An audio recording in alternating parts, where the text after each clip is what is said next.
Welcome to the Vine Resources Podcast Show with your host, David Lawrence.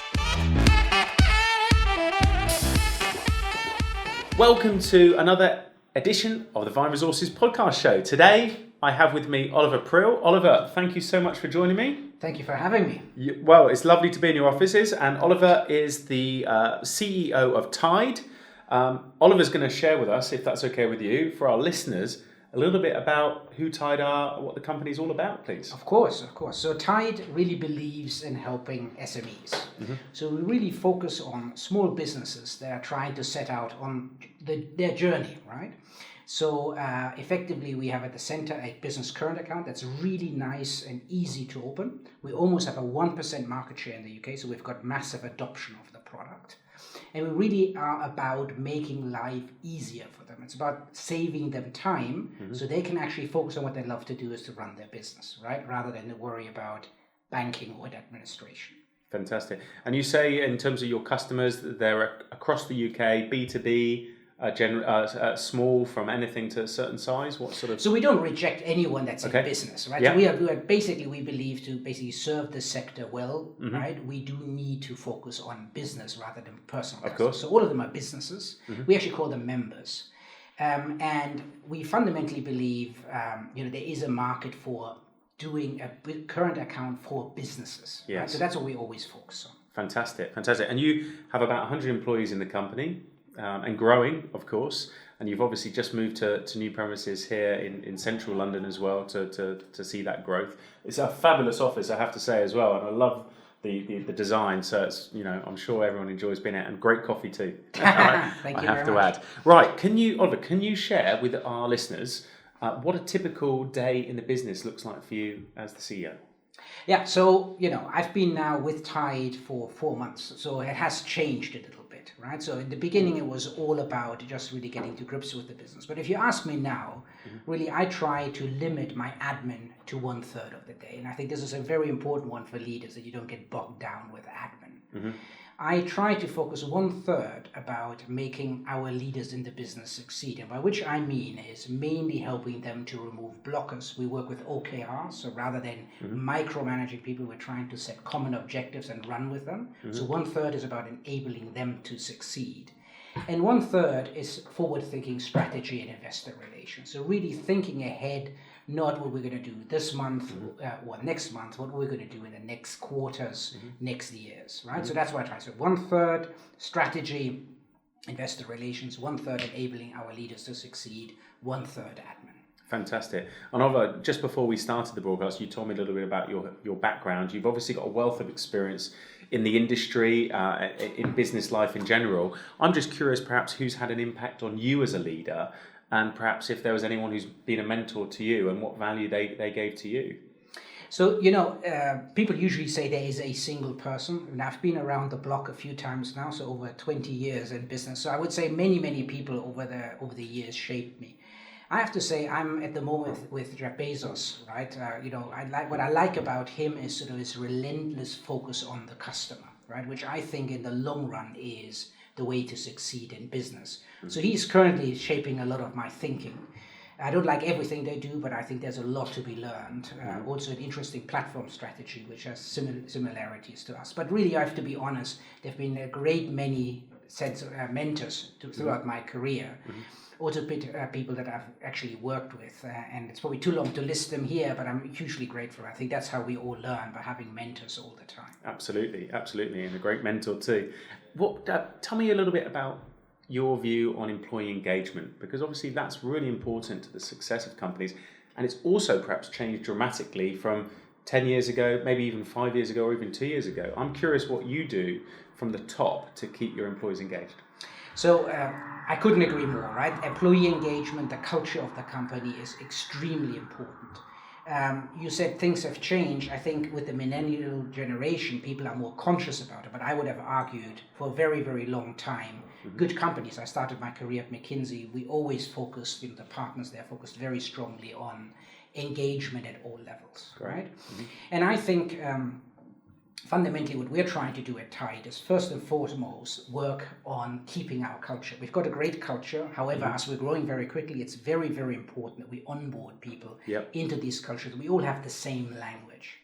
Secondly, we have a lot of ambitious people. We love ambitious people. We need to give them room to grow. So we do a lot of stuff around how do we safely empower them so they can fail, but at the same time don't break the company. How can we give people learning opportunities, etc. So we're spending a lot of time on that. And last but not least, and you mentioned the office, I think a lot of us spend one heck of a lot of time at work. I don't believe, by the way, in burning the midnight oil, but still, if you just add up the hours you work, you spend probably more time at work than you spend at home. And so it's important to have the right environment, the right sort of atmosphere around, right social events, etc. So we spend quite a bit of time and effort onto that. Fantastic. And I can see from your website and your social channels that obviously that's very important to the business. So very, very important. So we call people Tidians, by the way. So we call our customers members and our employees Tidians. And we really do believe there is this great culture, at the heart of it. And we're working extremely hard as we grow quickly to maintain it. If there was one piece of business advice that you could share with us that you've had over the years that you think that was really powerful, meant a lot to me, what would it be? Well, probably the simplest advice was focus on the customer, and the rest will take care of itself. And the reason why I think this is very important, I started my career at McKinsey, and then at A Bank, that people can look up on the LinkedIn profile. And there were terrible things like squeeze the lemon meetings about how to have hidden charges. I think all of that is unsustainable, right? If you look at a place like Tide, there's passion. You may have seen some of the posters around the blog posts we have about our members. We feel passionate about our members, and so for us, effectively, the most important thing is to help our members to succeed, because in the end, we are for profit, right? I mean, we're not a charity, but in the end, we will succeed. We fundamentally believe we will succeed if our members succeed. And therefore, we will never, ever do anything that's not in the customer interest. We will always be transparent. I think this is the single most important thing about success, that you keep this relentless customer focus throughout, and you never ever, even behind closed doors, have to think of how can I, do something that maybe in the short term optimize revenue or profit, but in the long run is not in the interest of the member, because that's in the end where we believe the fundamental success is. Absolutely. I'm curious at Tide, what you do to help a new employee understand the culture of your business. Yeah, so we are changing that actually at the moment. This is, I think, what you said earlier. What does it take? So when we were small, and you mentioned about the 100. When we were maybe recruiting one person a week, it was, say, what I would call natural onboarding. They would just come into their team. They would. Now we realized with the number of people we're taking on, we must make sure that we have this a little bit more structured. So we're starting to develop an onboarding program. That's two parts. One is a company-wide onboarding where they really get to know everyone. They start to understand our values, the behaviors that we like. For example, we like people to have opinions. We like people to reach out. But once things are committed, we also expect people to deliver. So, there are certain things like that we will have as a central onboarding program, and that will then be in addition to, let's say, the onboarding plan in the particular function that, let's say, your area will take care of. But that's that's a good example of what we're actually working on quite hard, and where you would have said a year ago it's not really necessary, but now with the volume of growth that we're experiencing, it's really, really important to maintain it. What's the one mistake in your opinion that you've witnessed leaders making more frequently than others? Yeah, so I think the biggest conundrum, I would say, and you can get this wrong, is about how to basically empower people, right? I've seen the following failures, right? I've seen leaders that can't let go and they micromanage. What does micromanage do? Provided the leader is of any use, it may in the short term even yield certain results, but it hugely frustrates people, and it certainly doesn't create organizational capacity, right? So it's really poor, right? I then often think people confuse with giving people the freedom with just letting things completely run uncontrolled. And if you let things run uncontrolled, the likelihood is people fail, and they fail uncontrollably, right? Which means they may not be easily able to recover from it. So the concept we actually have is what we call empowerment subject to guardrails. So it sounds like a mathematical function, but it is. We would go in and we would say, what are your OKRs? So we would align, we'd actually ask you, what do you think the OKRs should do? You then get the resources, the empowerment, but you have certain guardrails, right? So if you suddenly decide Tide is not the brand you like, you will call it XYZ. That's clearly a guardrail you can't step over, right? You will need to stay within, we're agile, we stay within sprints. So you have certain guardrails around that are fixed. If you want to change them, you can come to us with data and we will decide to change it. But fundamentally, these things are fixed. However, we passionately believe within these guardrails, you as the leader should be able to get on with it. Put your own stamp on things and let it run. So I think this is what I'm saying. This is to me the most important thing, getting what I call getting empowerment right, which is allowing people to learn, have the fun of actually being able to put your mark on something, but if you fail safely. Yeah, absolutely. Is there the industry is changing fast. Your industry is changing incredibly fast, and I'm excited to see what the next few years will look like. But tell me, what do you think that the future holds in maybe 2 or 3 years' time? And secondly, what's going to be the challenges to hire and retain the best talent? Yeah.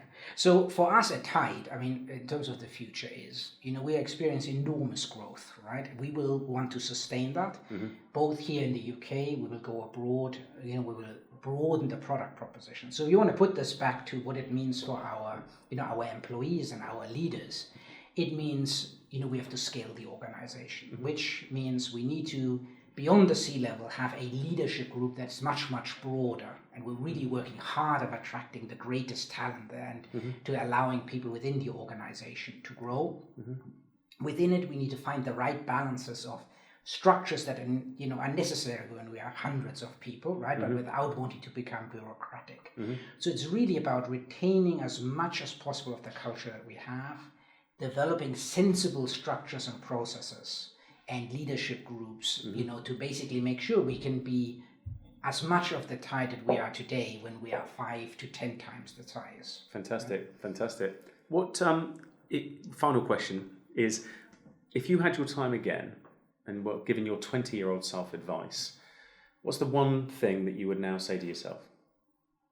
What I would do differently, or it doesn't have to be different. It could just be, looking back now. What's the one thing that you might tell yourself? So I think the fundamental thing that I've learned about 10 years ago is about work-life balance. So when I started, into grey hair is not quite there, but it is. Work-life balance was wrong, right? And work-life balance where people were working too hard, right? And also in work-life balance, when you work, you have to have fun.